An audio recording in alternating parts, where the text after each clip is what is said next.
वहाँ पे एक ही जंग थी, एक तरफ जो है दीन था, एक तरफ दुनिया था। मेरे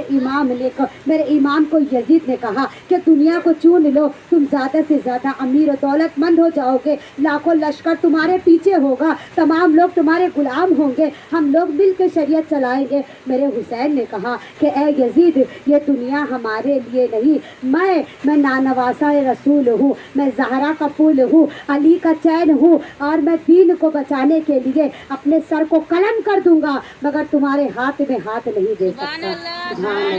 अल्लाहुम्मा सल्ली अला सय्यिदना शफीअना मौलाना मुहम्मदिन बारिक वसल्लिम सलातो व सलाम अलैका या रसूलल्लाह सल्लल्लाहु अलैहि वसल्लम। हिंदुस्तान के मुक़द्दस शहज़ादियों, यही वो हुसैन है, हसन हुसैन है कि देखे ना, यजीद खत भेज रहा है कि यहाँ पर आ जाओ। अभी तक तो नहीं जा रहे हैं, मगर यजीद का खत मिल रहा है, बराबर मिल रहा है कि आ जाओ, बचा लो। मेरे इमाम को तो धोखा दिया गया, मगर अगर इमाम को आप गौर करें कि करबला की कहानी क्या है, करबला की सच्चाई क्या है, क्यों करबला बयान होती है, क्यों कहा गया कि अपने एक दिन का बच्चा है, 2 दिन का बच्चा है, तो अभी बच्चे को गोद में लेकर वो करबला की याद में आंसू बहाओ, तो अभी बच्चे को गोद में लेकर करबला का वाकया सुनाओ, अपने बच्चों को करबला का वाकया बताओ। इसलिए कि मेरा इमाम ने तलवारों के जोर पर दीन को नहीं उठाया। अगर मेरे इमाम ने दीन को उठाया है, अपने दीन को उठाया है, तो अली असगर के लाशे को देकर, अली अकबर के लाशे को देकर हजरत ज़ैनब के दुपट्टे को छीना गया। वहाँ पे आपने जो है उस जैसा बर्पा हासिल किया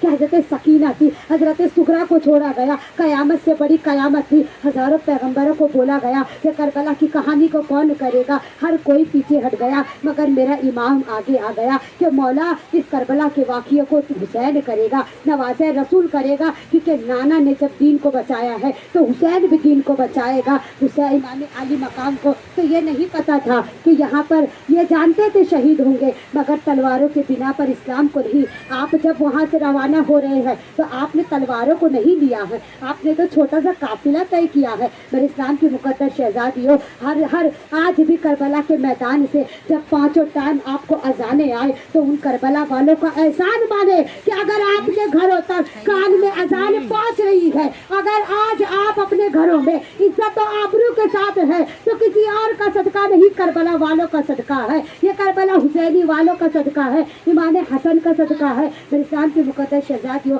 मेरे आका सल्लल्लाहु अलैहि वसल्लम को देखे कि आपको अपने नवासे से इतनी मोहब्बत थी, इतना प्यार था कि आप चाहते तो कह सकते थे कि हुसैन करबला ना जाना, आप चाहते तो कह सकते थे कि हुसैन घर वालों को नहीं ले जाना, अकेले जाना, किसी को ना ले जाना, मगर मेरे इमाम को मेरे आका ने मना नहीं किया। मेरे इमाम को आका ने ये नहीं कहा कि नन्ना अली असगर 6 माह का है, उसे ना ले जाओ। आपने ये नहीं कहा कि जो है बीबी सकीना छोटी है, उन्हें ना ले जाओ। आपने ये नहीं कहा कि सुगरा को ना ले जाओ, कि आप जानते हैं कि जब सुगरा को मेरा इमाम जो है करबला के मैदान में नहीं ले जा रहे थे, तमाम लोगों को जब तैयारी किए थे, तो हजरत सुगरा आगे आती है, कहती है बाबा जान मुझे लेकर चलिए ना, बाबा जान मुझे लेकर, याद रखे अहले बैत की याद में अगर किसी ने एक आंसू बैठ कर पूरे ही 10 दिनों में, अगर जब 10 दिनों में एक ही मर्तबा आपके आँख से आंसू बहा है, तो याद रखना कि आपको जन्नत का परवाना मिल जाएगा, जहन्नम से आज़ादी हो जाएगी। इसलिए मेरे आका कहते थे कि गमे हुसैन में रोना सुन्नत रसूल है, गमे हुसैन में रोना सुन्नत फातिमा है, गमे हुसैन में रोना सुन्नत अली है। इसलिए कि जब मेरे मौला अली करबला के मैदान से एक मरतबा गुजर रहे थे, अभी इमाम पाक छोटे हैं, तो इमाम अली मकाम वहीं पे रुक गए, और जब रुक गए ना तो वहीं पे कुआं था।